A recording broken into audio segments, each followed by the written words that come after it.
Senhoras e senhores, conectados, ligados aqui no nosso programa, sejam todos muito bem-vindos a bordo.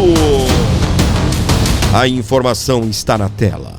A aliada de Donald Trump é eleita para a comissão da OEA que analisa caso do STF brasileiro.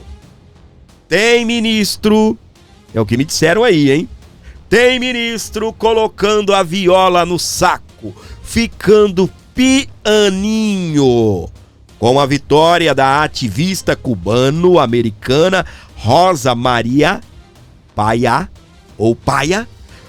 ocorre o acirramento da disputa entre Brasil e México pela última vaga. Vamos à reportagem completa para você. Tensão no STF. OEA elege candidata de Donald Trump que fará pressão contra a censura. Vocês se lembram que o Cássio Nunes Marques tentou argumentar num jantar aí que aconteceu, um almoço de 4 horas, que aconteceu essa semana, aí momentos antes deles julgarem, terminaram o julgamento ali da questão da regulação das redes sociais. O Cássio Nunes chegou a dizer, com a regulação das redes sociais, nós vamos entrar na mira dos Estados Unidos da América. Vocês se lembram disso? Houve um momento de embate entre o Cássio Nunes Marques e também o Gilmar Mendes, que é o decano no STF. Quem se lembra? Gente, isso aconteceu agora. Ontem, antes de ontem, estava todo mundo falando disso, né? E aí, meus queridos, o que acontece? Olha aí a novidade. A OEA, Organização dos Estados Americanos, acaba de receber uma bomba. Ela é aliada de Donald Trump e a pressão vai causar uma tensão, já está causando tensão no STF. Há sanções que serão aplicadas a ministros, não é ministro, é ministros da Suprema Corte. É pressão total. Tá bem? Então, o que acontece? Nós estaremos decorrendo e destacando aqui a reportagem da Revista Oeste para você que se liga no A Bordo Notícias, onde você estiver com a gente. Pessoal, colabore com a minha ida para a manifestação em São Paulo nesse domingo. Estou precisando da sua ajuda. Tem um Pix aqui embaixo. Você pode me ajudar, pode colaborar. Comenta Liberdade Já. Ok? Liberdade Já, porque nós estamos falando de liberdade de expressão. Então, Liberdade Já e o número do seu like, ok?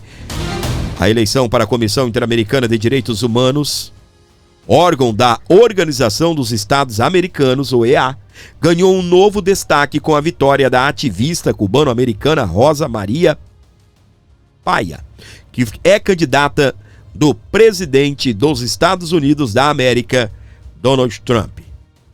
Ela é defensora da liberdade de expressão e crítica ferrenha de regimes autoritários de esquerda, como o de Cuba.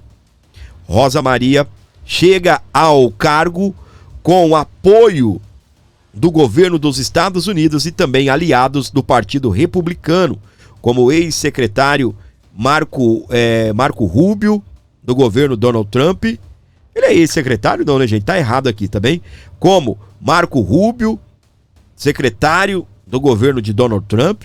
A OEA é responsável por analisar o caso relativo ao Supremo Tribunal Federal Brasileiro. Olha só o que destacou aqui, um portal aqui, um canal no Instagram chamado Ferrigno. Deixa eu ver se é português. Urgente. Em uma reviravolta, Rosa Maria Paya, candidata de Donald Trump, foi nomeada para a Comissão Interamericana de Direitos Humanos, apesar do regime brasileiro exercer pressão contra sua nomeação por receio de retaliações contra o Supremo Tribunal Federal. A votação aconteceu na sexta-feira, dia 27, durante a Assembleia Geral da OEA em Antígua e Barbuda, no Caribe. Paya é uma ativista cubana pró-liberdade e tem histórico de combate ao socialismo latino-americano. Recebeu o maior número de votos contra os candidatos de Bahamas, Brasil, México, Peru, Honduras e Colômbia. O secretário dos Estados Unidos, o Marco Rubio, recebeu Paya pessoalmente em Washington, D.C., e pediu abertamente voto para sua eleição, afirmando que ela tornaria a Comissão Interamericana de Direitos Humanos mais eficaz, eficiente e atenta às pessoas. Então quer dizer que o menino do cabelo caracoladinho, o Vaca, quer dizer então que a vaca foi pro brejo, é isso, pessoal? Pois é. Ela também é fundadora do movimento Cuba Decide, defendendo a realização de um plebiscito para que os cubanos escolham entre democracia e um regime de partido único. Paya é uma das principais vozes da oposição cubana no exílio. Os Estados Unidos e o Brasil foram os principais líderes de blocos opostos na eleição dos 3 novos integrantes da Comissão Interamericana de Direitos Humanos, órgão vinculado à Organização dos Estados Americanos, que exerce forte influência sobre governos, parlamentos e cortes judiciais da região, inclusive o STF brasileiro. Havia 2 visões diferentes. De um lado, governo como o de Donald Trump e de Javier Milei, que buscam endurecer o combate às ditaduras esquerdistas como Cuba e Venezuela e conter o avanço da cultura woke e da censura. Do outro lado, governos como o de Gustavo Petro e Lula, que buscam defender regimes comunistas e autoritarismo. Ô Lula, faz o L, Lula. Tchau, querida. Tchau, Lula. Sentou, Lula, sentou. Tá bem? Ao longo da semana, o governo dos Estados Unidos deixou claro que esta eleição seria decisiva na permanência ou na retirada do país da organização. Os Estados Unidos é responsável por 50% do orçamento da OEA, mas apenas países sob ditaduras e de extrema esquerda, como o Brasil, exerciam influência nos parâmetros da organização. Ela é filha do dissidente Oswaldo Paya, morto em 2012. Rosa Maria Paya fundou o movimento Cuba Decide e tem forte atuação em defesa da transição democrática no país caribenho. Sua eleição é vista como um sinal de endurecimento da Comissão Interamericana de Direitos Humanos em relação a regimes autoritários no continente. Além de Rosa, a advogada Marion das Bahamas também foi eleita, reconhecida por sua atuação no Comitê da ONU para a Eliminação da Discriminação contra a Mulher. Betel já se posicionou publicamente a favor da ampliação do acesso ao aborto, que também gerou repercussões. Com a vitória da ativista Maria Paya, ocorre o acirramento da disputa entre o Brasil e o México pela última vaga em aberto. A terceira cadeira da comissão segue indefinida e tem gerado forte expectativa. O brasileiro Fábio de Sá e Silva, indicado pelo governo Lula, disputa a vaga com o atual comissário mexicano José Luiz Caballero Ochoa. Nenhum dos dois atingiu os 18 votos para a eleição. Depois de 4 rodadas de votação, durante a Assembleia Geral, da OEA, realizada em Antígua e Barbuda, Sá e Silva somou 16 votos contra 15 de Cabaleiro Ochoa, além de um voto em branco, mantendo o impasse. A eleição da Comissão Interamericana de Direitos Humanos é feita por votação secreta entre os 34 estados membros da OEA. Na primeira rodada, cada país pode votar em até 3 candidatos. Nas rodadas seguintes, o voto é único por nação. Já está até rodando, gente, um banner onde está destacando o seguinte: tensão no STF. OEA elege candidata de Donald Trump que fará pressão contra a censura. Atenção, Brasil. Nós estamos aqui quase todos os dias falando de sanções aos ministros. Nós estamos quase todos os dias falando da Comissão Interamericana de Direitos Humanos. Aí há 2 semanas aproximadamente nós tivemos a situação aí dos Estados Unidos quase deixar a OEA. Os Estados Unidos mantém 50%, tá bom? 50% aí da OEA é mantida pelos Estados Unidos, ok? Então, o que acontece, pessoal? A pressão agora dos Estados Unidos contra ministros do STF, os caras acabaram de decidir, de optar por censurarem as redes sociais. O ministro Cássio Nunes chegou a avisar: a nossa decisão sobre a regulamentação de rede social vai gerar um caos com os Estados Unidos. Sim! Houve uma discussão ali, segundo aí a imprensa, entre ele e o Gilmar Mendes, porque o Gilmar Mendes foi para cima dizendo que ele estava tendo um discurso bolsonarista.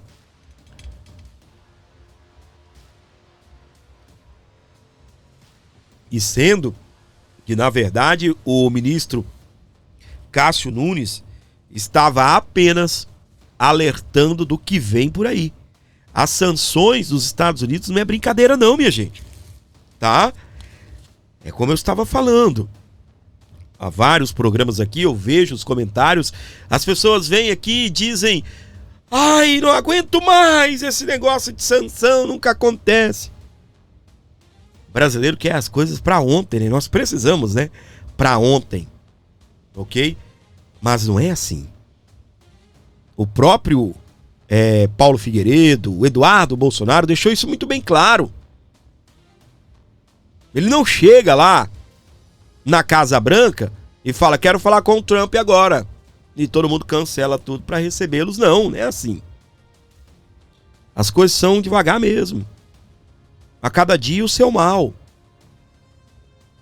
É pressão do parlamento, que agora já começou a chegar.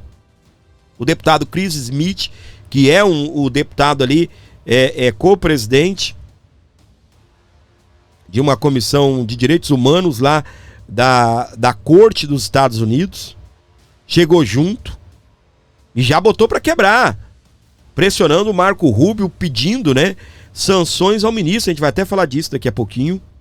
E as sanções contra os ministros do STF, contra os ministros da Suprema Corte, elas são reais e eficazes.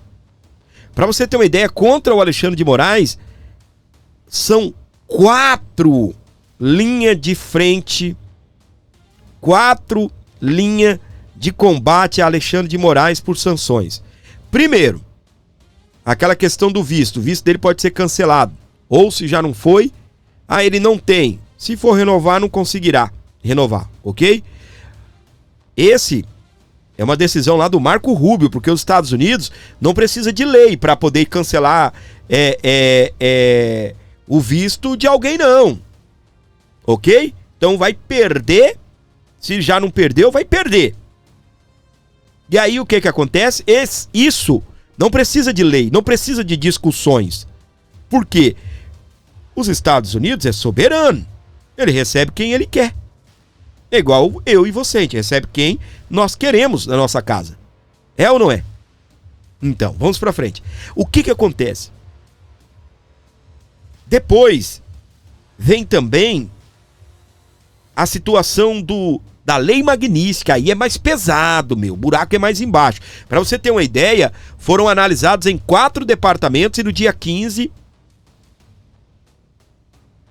foi entregue aí nas mãos do Marco Rubio uma papelada, um dossiê completo contra Alexandre de Moraes e ministros da Suprema Corte. Esses documentos são bases para poder encaixar os ministros na lei Magnitsky. E o Marco Rubio, que é o secretário que está aí do lado do Trump, ele recebeu esses documentos aí há 15 dias, aproximadamente. E o que estava acontecendo? Guerra no Irã com Israel.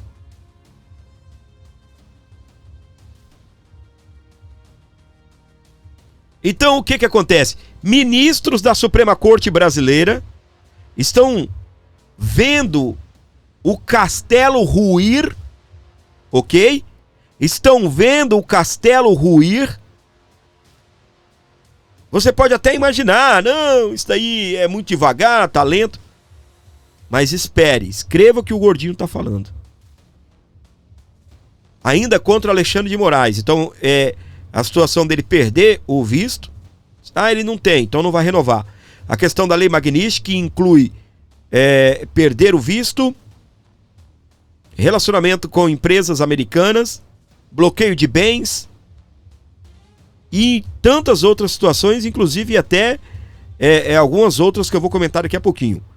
Ainda contra Alexandre de Moraes, uma lei sem censura em nossas fronteiras. Ou seja, ninguém do exterior pode nos censurar aqui dentro dos Estados Unidos. Essa está passando no Congresso, já passou na comissão, logo vai estar pronta essa lei e o ministro é a inspiração. Fizeram isso inspirado no ministro Alexandre de Moraes. Tá bem? Entre outras personalidades aí mundo afora, né? As empresas, né? A de Trump, a Trump Media e a Rumble estão processando Alexandre de Moraes. Ele é réu nos Estados Unidos. Inclusive já deve estar para vencer aí o prazo para o ministro se defender. Se o ministro não se defender, como ele fez da primeira vez, ele deu beijinho no ombro para os Estados Unidos, ele vai ser julgado à revelia. Ou seja, sem ser ouvido. O tribunal, a corte dos Estados Unidos vai ouvir apenas a Trump Media e a Rumble. Ok? Até aqui? Então são 4 linhas de atuações contra o ministro. Aí às vezes nós ficamos ansiosos, esperando um momento, e sendo que as coisas estão caminhando nos Estados Unidos da América. Aqui, ó. Reportagens aqui para você que está nos acompanhando. Alguns destaques, tá bom, gente? Eu não vou ler, porque são coisas aí que nós já viemos, né, discutindo isso daí há alguns dias, estamos, né, discutindo. Aqui, ó.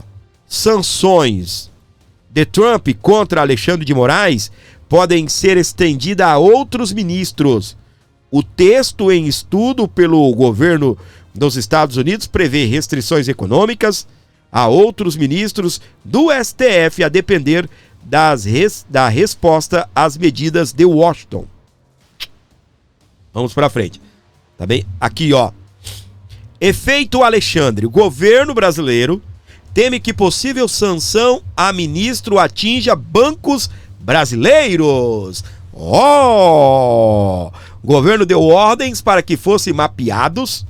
Se briga com Trump, pode respingar em instituições financeiras. Estão preocupados com os banquitos, né? Com os banqueiros também. Aqui, Estados Unidos versus Alexandre de Moraes. Ou versus, né? Estados Unidos versus Alexandre de Moraes. Sanções podem chegar até confisco de salário do ministro. Analistas ouvidos pelo Infomei avaliam que são reais as chances de se concretizar uma ofensiva do governo Donald Trump contra ministro do STF brasileiro. Isso daqui não é o Paulo Figueiredo, não é o gordinho aqui, esse gordinho bonito falando, não é o Eduardo Bolsonaro, Jair Bolsonaro, não são, não somos nós, não é a Revista Oeste, não é a Rádio Auriverde falando, não, é um portal aí, Infomoney. Você tem mais cara de canhota do que tudo. Analistas ouvidos pelo Infomoney avaliam que são reais as chances de se concretizar uma ofensiva do governo Donald Trump contra ministro do STF brasileiro. Olha aí. E você panguando aí.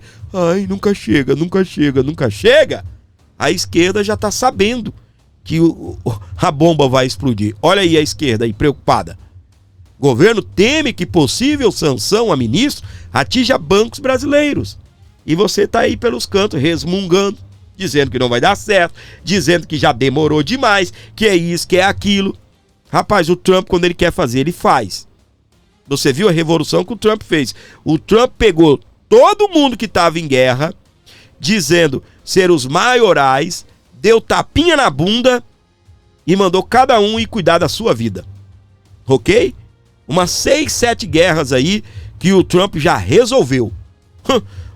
Vai acabar já a guerra de Gaza. O Putin já falou, pelo amor de Deus, quero negociar. Entendeu? Aí tem outras guerras aí que o Trump deu um tapinha na bunda de todo mundo. Deu um tapa na bunda da China agora. A China já baixou a bola. Tá bem? E a gente fica assim, nossa, esse Trump é devagar, hein? Não vai censurar o Alexandre. Não vai sancionar. Vai escutando. O cara tá resolvendo problemas do mundo. Todo mundo achou que nós íamos virar uma terceira guerra mundial, que esses aí atolados lá iam apertar um botão lá e explodir tudo com aquelas bombas atômicas deles. Tá bem?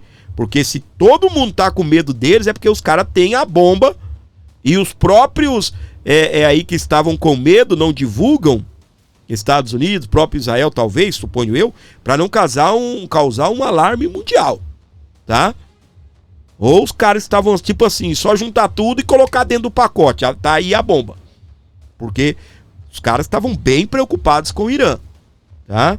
Então não vem falar para mim que o assunto era brincadeira lá no Irã, que não era brincadeira coisa nenhuma. A gente vai falar disso daqui a pouco. Aqui, ó. Deputado dos Estados Unidos pede a Rubio, que é o Marco Rubio, né, o secretário de governo, sanções contra Alexandre de Moraes, presidente da Comissão de Direitos Humanos. Eu falei que era... Não, mas é isso mesmo, de Direitos Humanos, tá certo. Afirma que há uma repressão transnacional contra brasileiros em solo norte-americano. Olha só que legal, hein?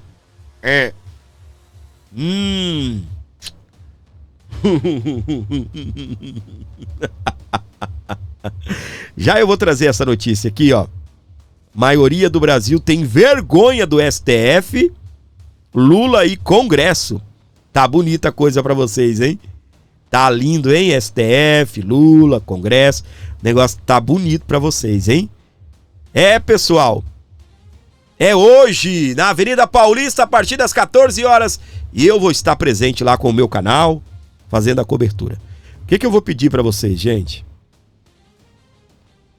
Faça uma colaboração com o meu canal. Nós estamos indo para a Avenida Paulista e precisamos da sua ajuda. Estaremos cobrindo o evento.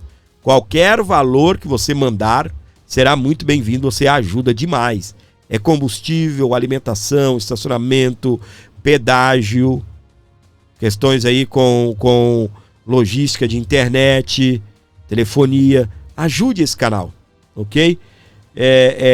Preciso de você. Qualquer valor que você mandar, você ajuda o canal aí, que estará presente na Avenida Paulista, fazendo aí uma belíssima de uma manifestação em apoio ao Jair Bolsonaro, pedindo por justiça já. Então é nesse domingo, hoje, a partir das 14 horas, O nosso canal deve entrar no ar aí com a transmissão a partir do meio-dia. Eu quero entrar no ar antes do meio-dia, se Deus quiser. Nem que a gente vai falando ali com um, com o outro, ok? Então é isso, beleza? Então eu espero por você e espero que você esteja nesse canal e, acima de tudo, gente, colaborando, mandando pix de qualquer valor aí para ajudar o Abordo Notícias. Qualquer valor que você mandar será muito bem-vindo, desde que vindo de coração, vocês estarão nos ajudando, é o que eu peço para vocês encarecidamente, tá bem? Então faça isso, por favor, ajude o nosso canal aí, estaremos fazendo essa belíssima, essa brilhante cobertura para você que acompanha o Abordo Notícias, onde você estiver com a gente. Vamos lá então?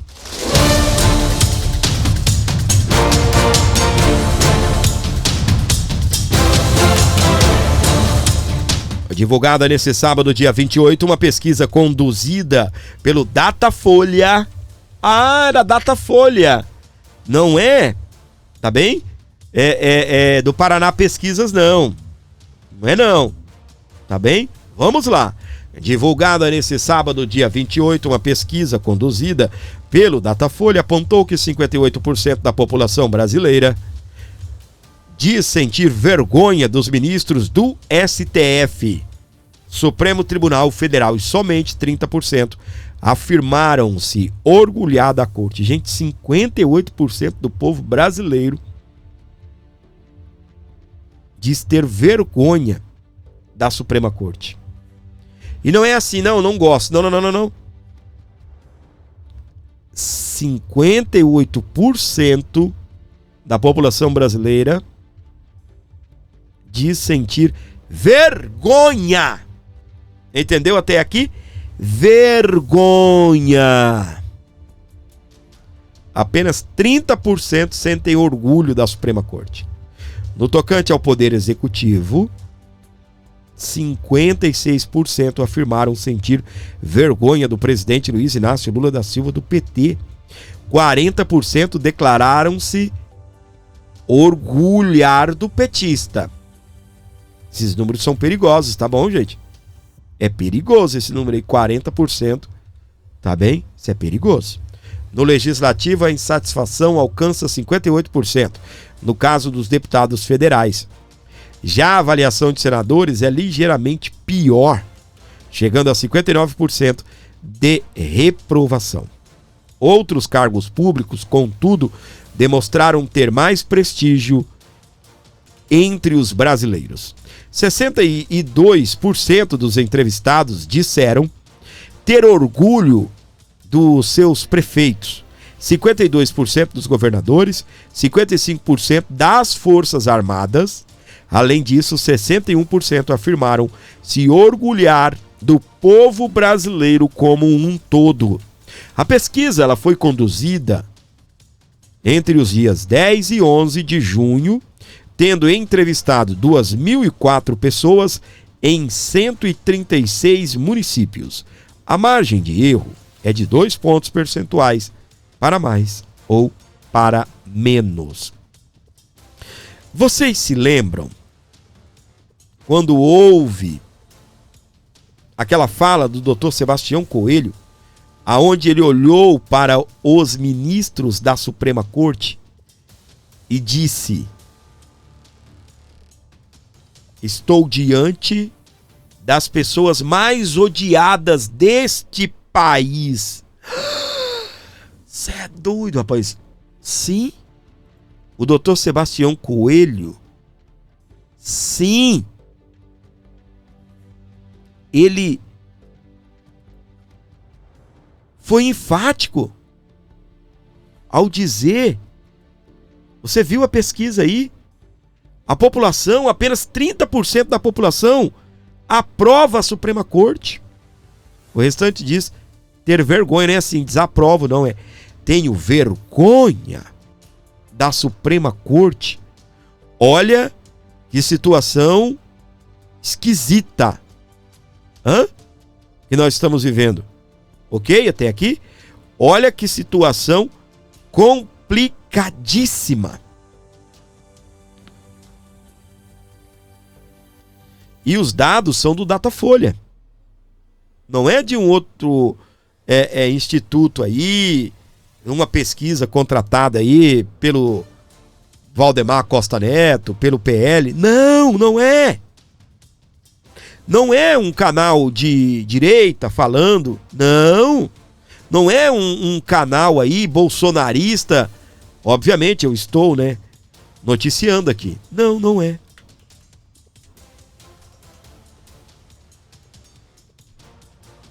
Datafolha é da Folha de São Paulo. Esquerdistas. Dizem, né, aí que eles estão acordando, né? Não sei para o que estão acordando.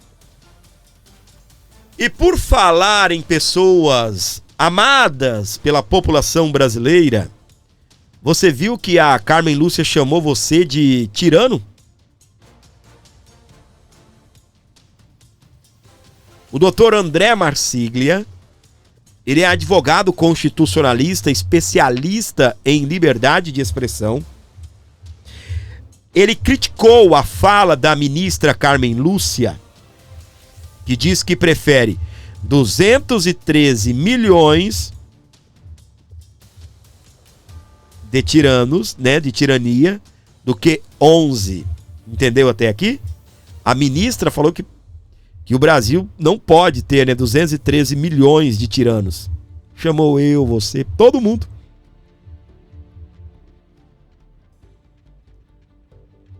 Agora, o Marsiglia foi para cima. E também o Jeffrey Chiquini. Nós vamos trazer para você. Aqui que está na programação do Abordo Notícias, onde você estiver com a gente. E eu prefiro 213 milhões de tiranos do que 11, né? Eu acho que uma democracia é exatamente isso. Eu vou retornar aqui, gente, que o Xandão tampou aí o doutor, né? Vamos na tela. E eu prefiro 213 milhões de tiranos do que 11, né? Eu acho que uma democracia é exatamente isso. Se existe uma tirania, a tirania é de todo mundo. Porque aí a tirania se dilui. Quando ela se concentra em 11 que estão dentro do STF, aí me parece que ela é totalmente ilegítima e esse é o ponto que dá para entender do que ela falou. Ela disse outras, eu até mencionei, o discurso de ódio, ela chega a falar isso, por incrível que pareça, ódio, porque é contra as mulheres. Então, eles agora também querem criar regras para a gramática, não basta para a Constituição, eles estão avançando também a respeito da língua portuguesa, mais do que já se avançou em relação à linguagem neutra. Mas isso mostra como o STF pensa as redes sociais. Sempre de uma forma agressiva, o próprio ministro Toffoli, em algum momento, comparou a liberdade de expressão com vender armas. Então, plataformas que vendiam metralhadoras seriam mais ou menos a mesma coisa que plataformas que abrigavam a liberdade de expressão para o ministro Toffoli. Isso mostra como eles pensam que a liberdade de expressão deve ser uma espécie de... deve ser possível dentro de um contexto, por exemplo, de livros, dentro de um contexto acadêmico, dentro de um contexto de iguais a eles, que acreditam que são os civilizados. Mas dentro das redes sociais, onde todo mundo e qualquer um pode falar, aí não. Aí ali a censura deve acontecer. E isso explica, me parece, a fala da ministra, que entende que censura a amedronta e, ao mesmo tempo, censurou as redes com seu voto.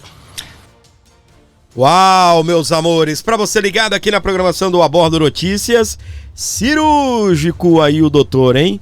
Cirúrgico. Foi para cima mesmo aí dos ministros e da ministra Carmen Lúcia.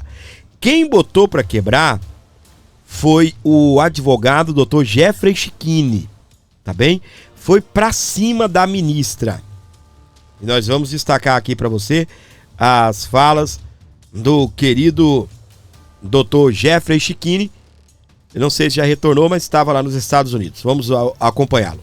Você provavelmente já assistiu esse vídeo da Carmen Lúcia. Censura é proibida constitucionalmente, é proibida eticamente, é proibida moralmente, é proibida, eu diria até espiritualmente.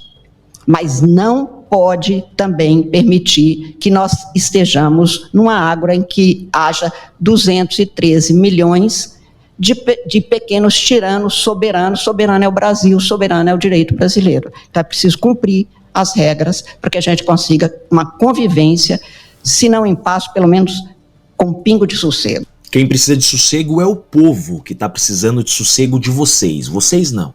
Vocês são agentes públicos e têm que respeitar a lei. Agora, essa fala absurda, ela é só imoral, antiética, feia, ridícula? Ou ela também terá consequências jurídicas? Pelo menos deveria, porque segundo a legislação vigente, isso é crime de responsabilidade.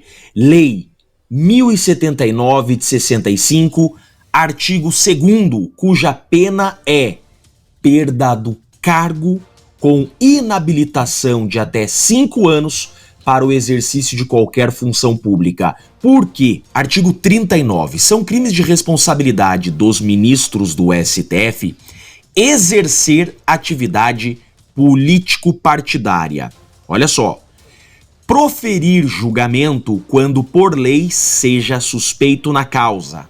E aqui, o ponto que se enquadra, se adequa perfeitamente. Proceder de modo incompatível com a honra, dignidade e decoro de suas funções. Chamar 213 milhões de brasileiros de ditadores, de tiranos, ofender o povo brasileiro, ofender 213 cidadãos brasileiros, isso é, no mínimo, contra o decoro da função. Agora, Senado Federal, essa responsabilidade é de vocês, como diz a própria lei de crimes de responsabilidade. A lei que estamos vendo, a pena deve ser imposta pelo Senado Federal, nos processos instaurados pelo Senado Federal contra ministros do STF. Tudo isso, toda essa patifaria está acontecendo no Brasil por culpa do Senado Federal, que é a quem compete, segundo a Constituição da República, frear esses absurdos, frear essa gente. É por culpa do Senado Federal que essa gente está fazendo o que está fazendo, escarrando na cara do povo brasileiro. Absurdo, indignante. Essa senhora tem que perder o cargo público, tem que ser impeachmentada. Agora nos resta saber se esses senadores que lá estão terão honra, moral, dignidade e responsabilidade para fazer cumprir a lei. Eu sou Jeffrey Chicchini, eu sou advogado e deixo aqui um grande e forte abraço a todos. Valeu, doutor Jeffrey Chicchini, parabéns aí pelo brilhante trabalho aí, trazer as claras, né, trazer aí as coisas à luz para nós, as situações aí para nós deste canal. Sabe quem tá ruim na fita também, meus queridos? Esse daqui, ó. Esse daqui tá morto, só falta enterrar, o velório tem data, não é? Nós estamos num velório, aliás, já tem a data e horário para poder enterrá-lo. Exatamente. Fraude no INSS. 30% dos brasileiros, você não ouviu errado não, 30% dos brasileiros consideram Lula o principal culpado pelas fraudes no INSS. E tá cada dia mais aparecendo mais. A cada dia mais aparecendo mais. No Maranhão tem 5 mil e poucos barcos e 50 e poucos mil pescadores recebendo o seguro defeso. Exatamente. Dá mais de 1.000 pessoas por barco. Só pra você ter uma ideia. E eu vou falar um negócio pra você, é muito fácil. O cara que não trabalha, né, que não tem carteira assinada, ele recebeu o seguro defeso, tá? Basta ele tirar uma carteirinha de pescador profissional. Ok? Se o cara é pedreiro aí, trabalha na diária e pesca final de semana, né? Gosta de pescar, ele vai lá e tira uma cartinha de pescador profissional, ajuda ele, se ele, dependendo do lugar que ele estiver pescando, o IBAMA não embaça, e no seguro defeso ele vai lá e ainda recebe um seguro lá, tá? É fraude. Então as fraudes no INSS, elas persistem e já tá aparecendo outras. O percentual que responsabiliza o presidente da República pelo problema é maior entre pessoas com ensino superior, porque aqueles mal informados, me desculpe também a expressão, alguns aí, infelizmente, ainda tem gente acreditando que foi o Lula que descobriu que o Bolsonaro estava roubando. Para entregar nas mãos do sindicato do irmão do Lula.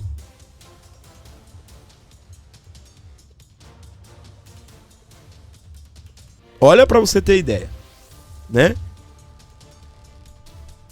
Eu não tô falando que a pessoa acredita nisso, né? Que o Bolsonaro roubou para entregar no irmão do Lula, né? Mas presta atenção. Eles acreditam que o Lula é quem investigou. É o super-herói do INSS. Você acredita nisso, meu? O super-herói do INSS. Muito prazer, Luiz Inácio Lula da Silva, a alma mais honesta desse país. Então, 30% da população brasileira não acredita, tá, nessa conversa. 30% dos brasileiros não acreditam nesta conversa do Lula de que foi ele que resolveu a situação, que foi a Polícia Federal, que foi autorizado por Lula, porque Lula é o defensor aí dos aposentados. Não, minha gente, enganou todo mundo. Enganou o povo lá do Nordeste brasileiro. Ô, meu povo do Nordeste brasileiro. Tem gente aí fazendo L chorando. Chorando, chorando, chorando, chorando.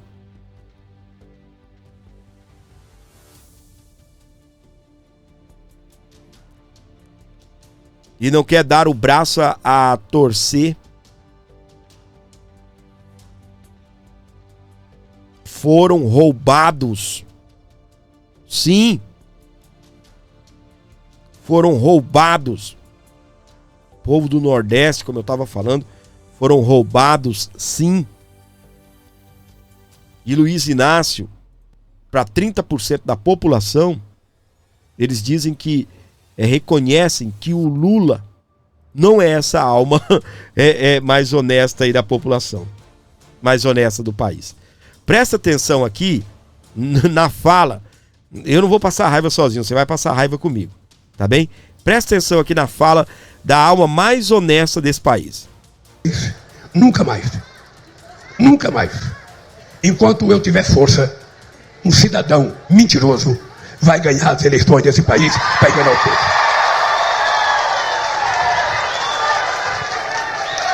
Eu tenho 79 anos de idade. É como se dependesse dele, né? No que depender de mim, nenhum mentiroso vai ganhar a eleição. A Janja lá atrás, não sei se vocês conseguem ver, ela engasgou, ela tá tossindo ali, ó. Ele é o mentiroso. Ela deve ter pensado, o mentiroso é você, rapaz, olha aí. Eu tenho falado com Deus. E eu quero viver até 120 anos. Quero viver. Primeiro porque eu tô com muita saúde. Segundo, eu digo pra Janja, eu tô melhor agora com 80 do que quando eu tinha 50. Eu acho que eu tô tomando água, encontrei o elixir da juventude. Eu acho. Porque é o seguinte, quem quiser nos vencer, vai ter que andar esse país disputando com a gente na rua desse país. Vai ter que assumir compromisso com vocês. Vai sim. Vai ter que dizer por que o povo brasileiro, a economia só cresce quando o Lula chega na presidência. O salário mínimo só cresce quando o Lula chega na presidência. O emprego só cresce quando o Lula chega na presidência. O pequeno produtor só melhora quando o Lula chega. O PAA só melhora quando eu chego. A cultura só melhora quando eu chego. Sabe por quê? Porque eu tenho uma coisa que eles não têm. Eu tenho uma coisa chamada caráter e vergonha na cara e compromisso com o povo brasileiro. Olha isso, hein? E é isso. E aí, se vocês precisam ajudar a derrotar as mentiras, vocês todo dia recebem 1 milhão de mentiras no celular de vocês. As maiores cretinices do mundo. Inclusive com políticas de ofensas às mulheres. Nossa. E política estimulando o ódio de crianças. Levando criança à morte. Falando de preconceito contra pessoas com deficiência, com pessoas doentes. Isso não é possível. Esse país não vai para lugar nenhum do mundo. E eu fico... Falou do Léo Lins aí, né? Ê, Léo Lins, hein? Querem te derrubar. Ai. Mas o povo não é burro não, Lula. Depender de mim, um mentiroso não ganha eleição, porque eu vou ganhar a eleição. Oxi, que contradição doida é essa? Né? Que contradição maluca é essa? Depender de mim, um mentiroso não ganha eleição. Ainda bem, né? Porque vai depender de tu mesmo.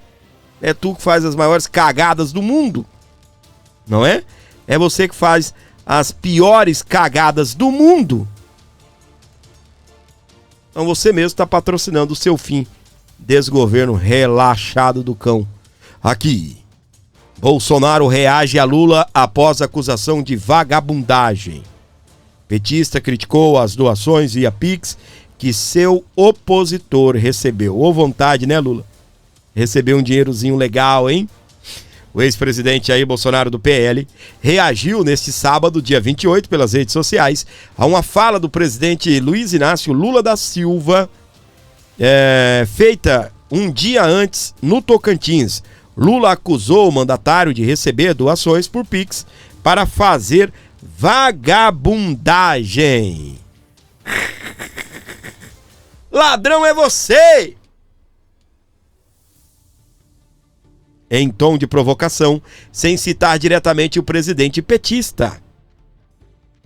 A declaração do petista foi dada durante evento de entrega de títulos de terra, ao comentar o apoio de produtores rurais a Bolsonaro. O presidente disse que dará crédito ao agro independentemente do voto, mas criticou quem colabora com o ex-presidente. Não quero saber se um fazendeiro que faz Pix para ajudar o Bolsonaro na vagabundagem dele. No mesmo discurso, Lula também criticou programas do governo anterior que foram renomeados como Casa Verde e Amarela e Carteira de Trabalho Verde e Amarela. Disse ainda que seu governo fará o terceiro maior plano safra da história. E o Bolsonaro foi pra cima, meus queridos. Foi pra cima, tá bem? Nós continuaremos aqui com o nosso programa. Pessoal, eu estarei na Avenida Paulista.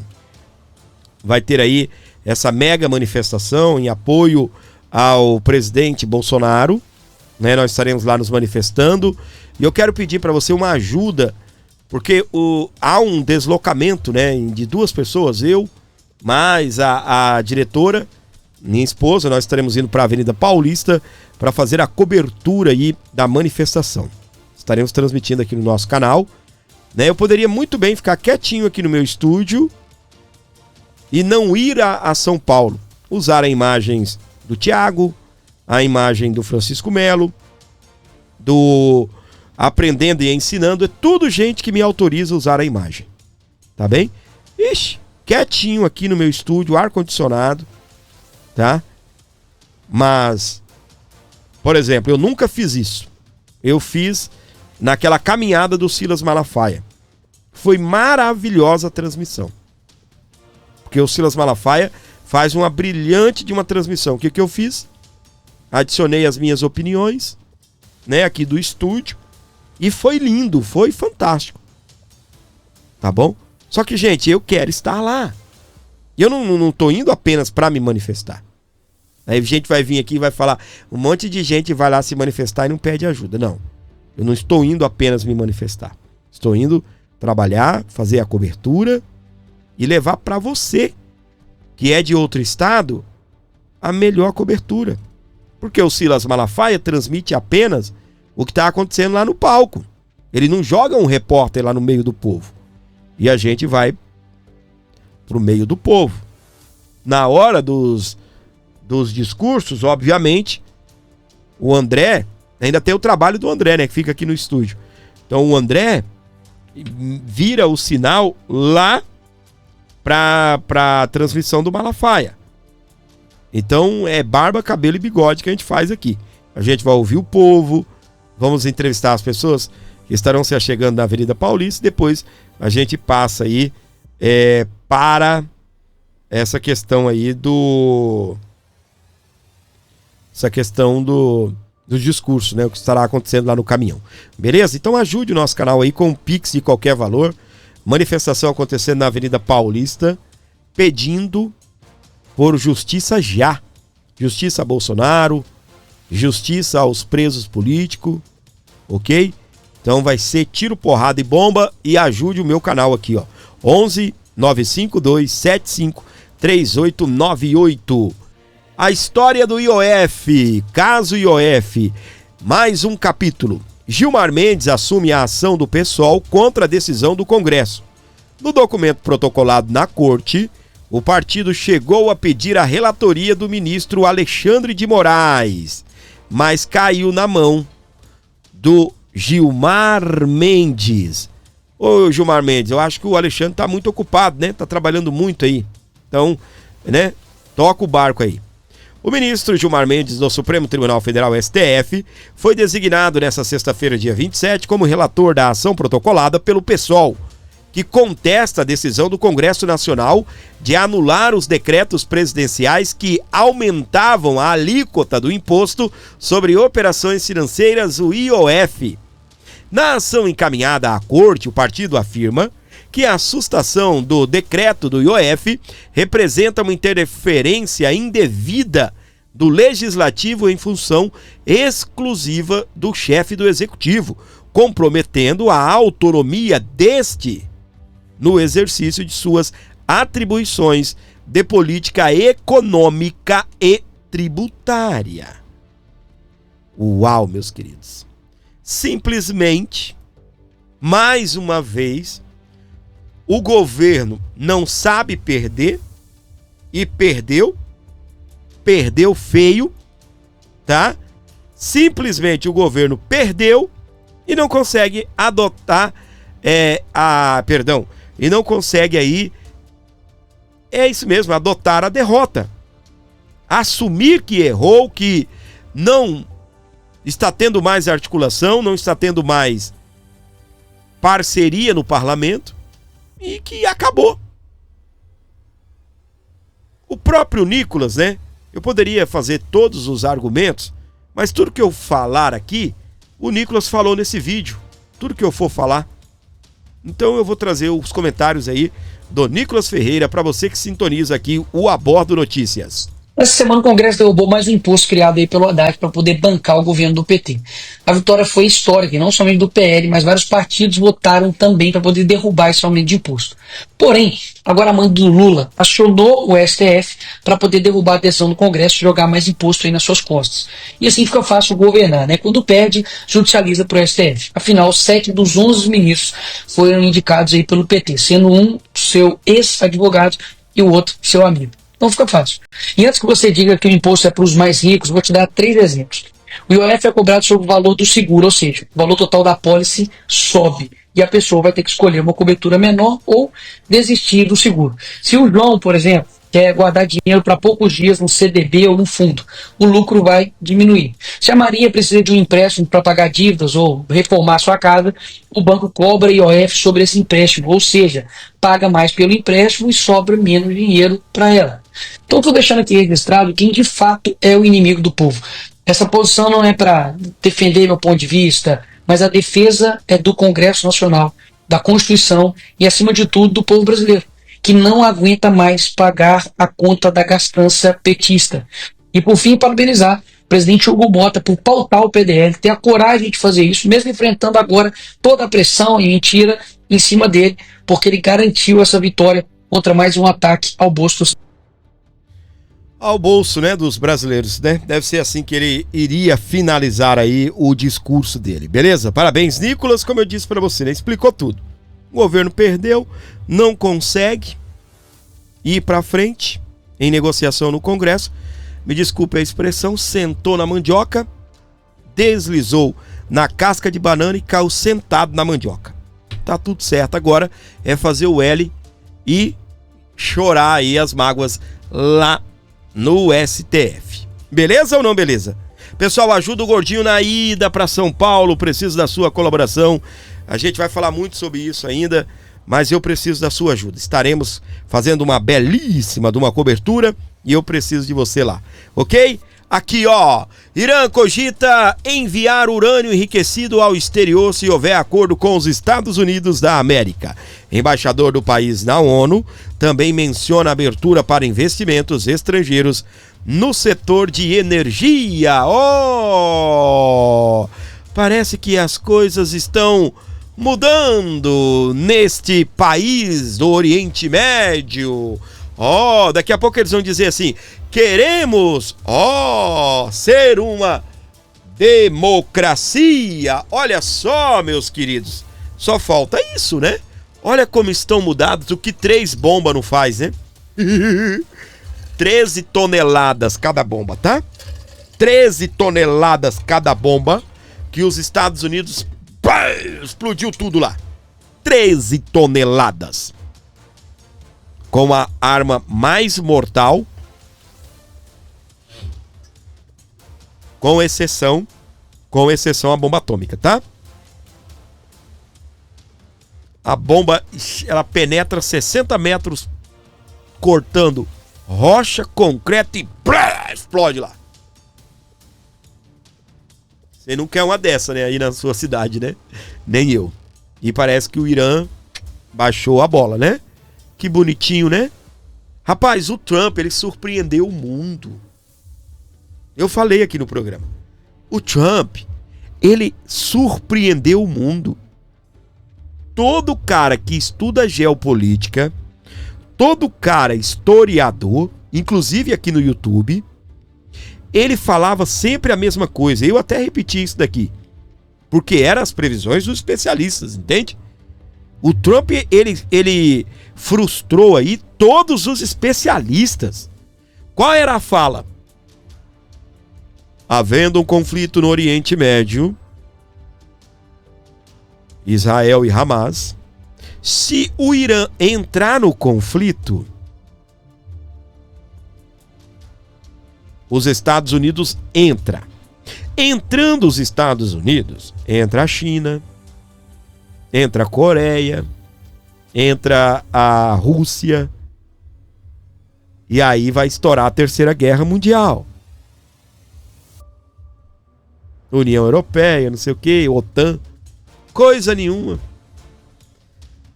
Os países não estão procurando guerra, vocês já perceberam isso? Um ou outro atrevido ali, eu acho, para chamar a atenção, né? Aí o que acontece? Você acha que a China quer guerra com os Estados Unidos, por exemplo?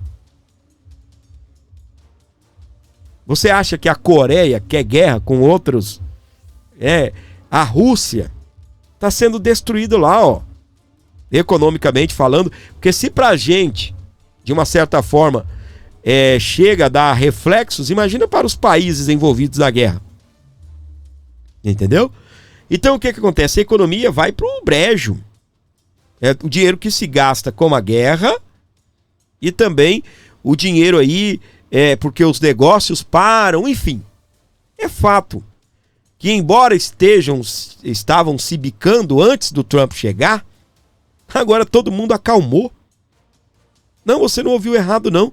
Todo mundo pianinho. Eu até tenho aqui, eu tirei um print aqui, ó, do depoimento do Trump. Ele anunciou que intermediou a paz entre Israel e Irã. Ele meteu bomba lá e falou: Israel fica na sua, Irã fica na sua. Desse jeito. Então ele intermediou a paz entre Israel e Irã, Índia e Paquistão, Congo e Ruanda, Sérvia e Kosovo. Então a gente tem uma guerra, 2, 3, 4, e agora vai acabar com a guerra do Hamas com Israel. Então a gente tem 1, 2, 3, 4, 5, 6 guerras que o Trump e o Lula. Eu acabo com essa guerra aí tomando 2 cervejinhas numa mesa de bar. Filho de uma mãe. Não tem nem a moral de falar com as pessoas. E o Trump explodiu tudo, né? Exatamente, você não viu errado, não. Olha aqui a próxima informação. Então, parece que as coisas lá no Irã vão começar a caminhar e os Estados Unidos têm interesse em retirar as sanções, né?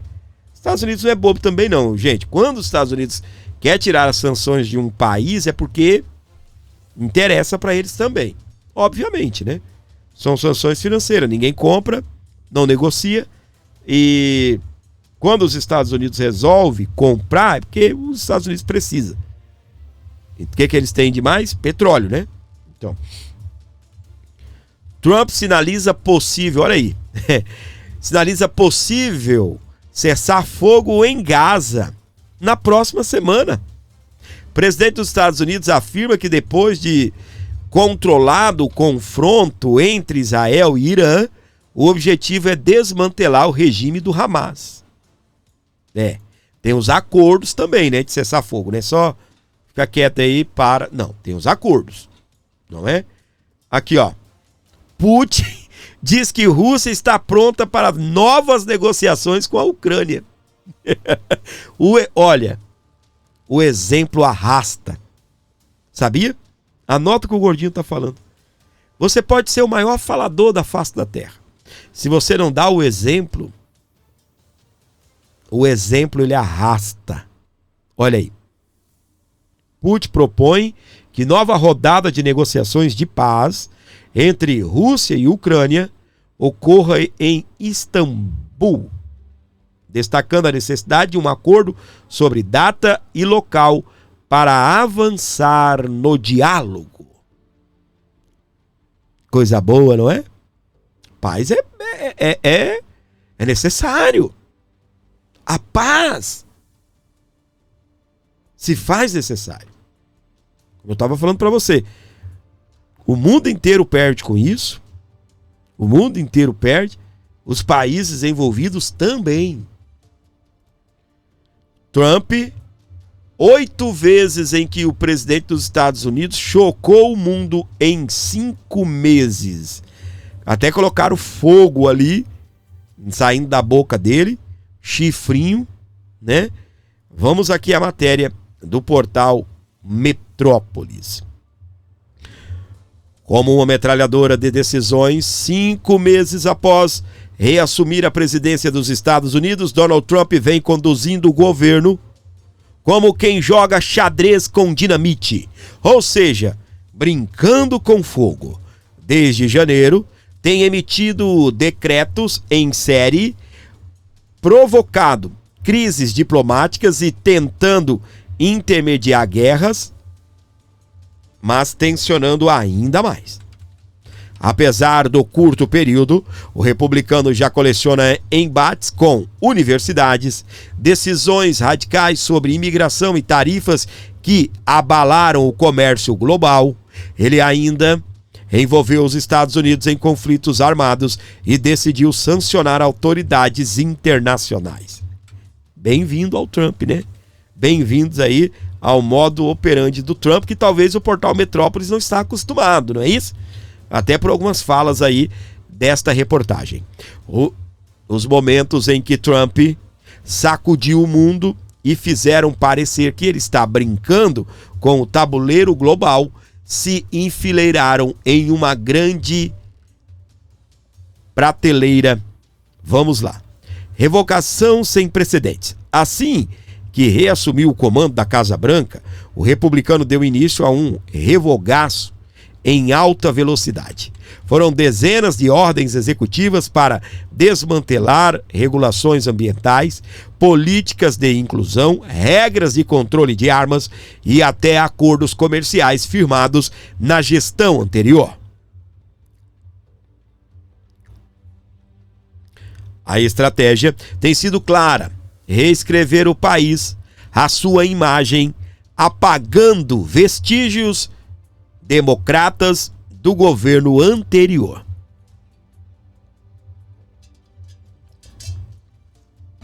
Universidade sob ataque. A educação norte-americana não saiu ilesa do furacão Trump.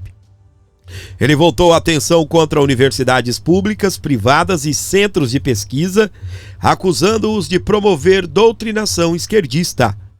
Cortes de verbas federais foram anunciados de forma de garantir a liberdade de expressão conservadora.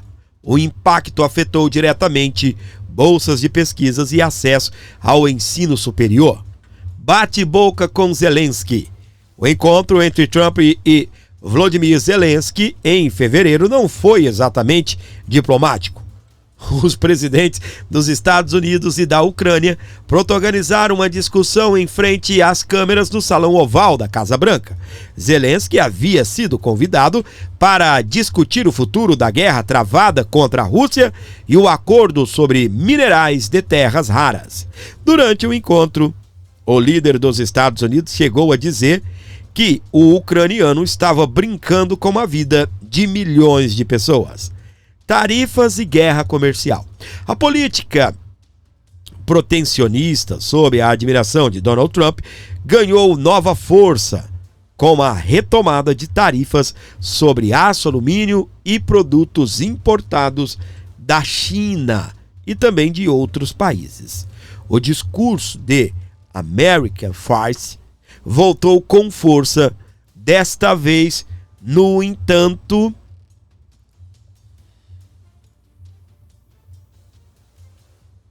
em meio a um cenário econômico instável, os impactos foram imediatos.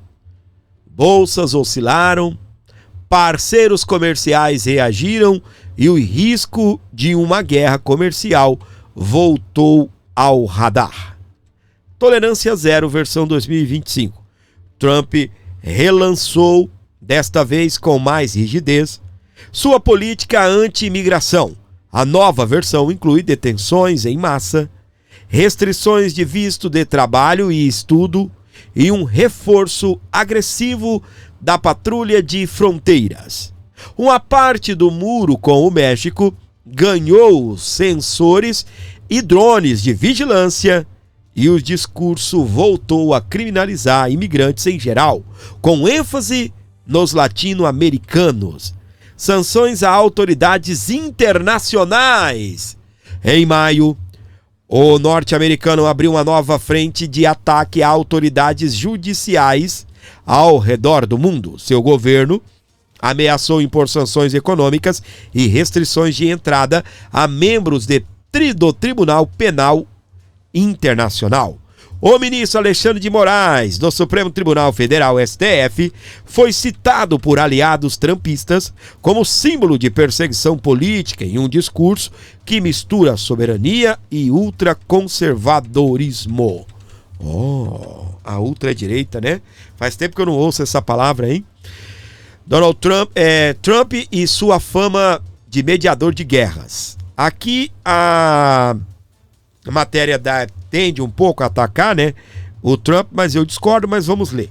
Donald Trump ensaiou uma posição curiosa de mediador de conflitos globais, que às vezes tende a fomentar ainda mais.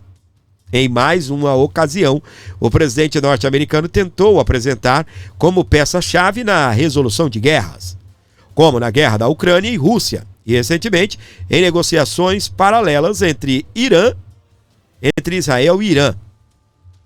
Em ambos os cenários, lançou propostas improvisadas de cessar-fogo e ofereceu os Estados Unidos como palco para acordo de paz. A diplomacia, no entanto, veio carregada de críticas a aliados e, por vezes, ameaças veladas. A tentativa de se colocar como pacificador no planeta soa contraditório diante do rastro de escaladas militares e crise que ele mesmo ajudou a inflamar. Mas é aquilo, né? Ele é aquela história, se queres a paz, a guerra terá, não é isso? Pois é o que o Trump faz. Bombardeio no Irã. Um dos momentos mais tensos, fomentados pelo republicano, aconteceu nos últimos dias, quando os Estados Unidos lançaram um ataque aéreo contra instalações nucleares. Fordow, Natanz, Isfahan, utilizando aeronaves B-2 e mísseis de alta precisão. 2 dias depois, declarou-se mediador a anunciar um cessar-fogo completo entre Israel e Irã, em uma tentativa de se posicionar como líder de paz. Apesar das desconfianças, ele classificou a iniciativa como uma vitória diplomática, destacando o protagonismo norte-americano na resolução, embora suas ações aéreas tenham fomentado a escalada do conflito. Aonde fomentou a escalada do conflito? Portal Metrópolis, né? Você sabe, né, gente? Eles não estão aqui, não. Eles estão em outro planeta, né? O que aconteceu? Trump foi lá, bombardeou tudo, destruiu tudo e pegou e falou pro Irã: fica na sua. Israel, fica na sua, porque agora nós queremos paz. Meus queridos de todo o Brasil, a situação não está nada bem lá no sul, tá? Olha isso daqui, IMET emite alerta vermelho de chuvas intensas no Rio Grande do Sul nesse fim de semana. Volume de precisão pode passar de 100 milímetros por dia e há risco de deslizamentos e transbordamentos. O rio, né? Sai da sua caixa, sai alagando tudo. Situação crítica lá no Rio Grande do Sul, viu, gente? Situação crítica no Rio Grande do Sul. Olha só. Eduardo Leite pede que gaúchos deixem áreas de risco no estado. Previsão indica que pode chover em parte do Rio Grande do Sul nas próximas 12 horas, equivalente ao volume esperado para todo um mês. E vem a mais. Ok? Quando eles falam assim, vai chover 100, no Rio Grande do Sul a meteorologia parece que não funciona. Tá? Não que quem está fazendo as previsões são incompetentes, não. As questões climáticas lá, elas vêm botando pra quebrar. Botando pra quebrar mesmo. Pessoal, para você que está ligado aqui comigo em todo o Brasil, fora do Brasil também, deixa eu só te pedir uma coisa. Nós estaremos na Avenida Paulista fazendo uma brilhante de uma cobertura. Todo o valor que você mandar aqui pro Gordinho, o Gordinho está disponibilizando aí para ir até São Paulo fazer a cobertura. Nós vamos iniciar aí por volta do meio-dia, uma belíssima de uma transmissão. E eu quero convidar você para estar aqui comigo, não só nos acompanhando, mas também colaborando, tá? Pix para você ajudar o Gordinho é 11 952 75 3898. 11 952 75 3898. Ajude aqui o canal, fortaleça o meu programa. Eu preciso muito de você aqui no Abordo Notícias, beleza? Notícias! Abordo Notícias! Esse é o nosso Abordo Notícias para você ligado, curtindo aqui o nosso programa, onde você estiver.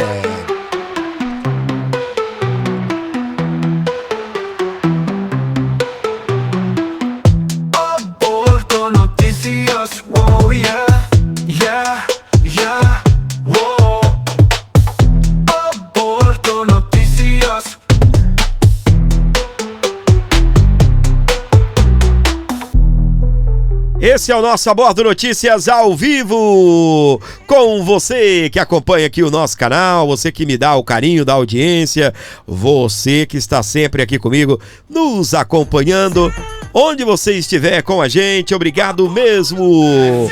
Show de bola ter você por aqui.